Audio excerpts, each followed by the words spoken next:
sannu da ƙoƙari. Kai Abdul, wato na daɗe ina koya ma alwala amma har yanzu baka iya ba? To tashi mu tafi gurin malam.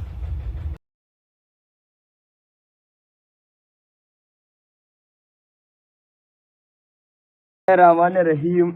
Alhadisi tasu'u hadisi na 150. Allahu akbar. Kala Rasulullahi sallallahu Ya alaihi isa ya isa. wasallam. Dakata alaramma. Wannan magana Allah yana cewa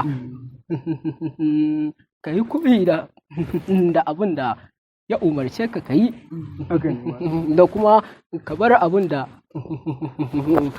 Allah ya ce ka bari.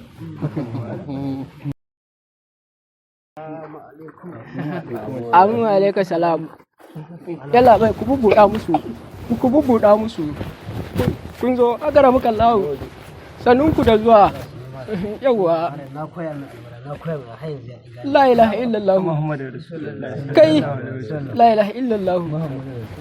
To kai ya akai ka san alwala kala bakwai ce kamar yadda farillansa suke kala bakwai. Na san yanzu dai an fi yin kala biyu. Haka ne malam. To wannan din ina ganin waccan yake yi wacce aka fi yin. Bara yanzu zan koya musu. Yaro matso nan koya ma alwala. Ai yanzu nan zan koya ma alwala. Ala gafarta malam.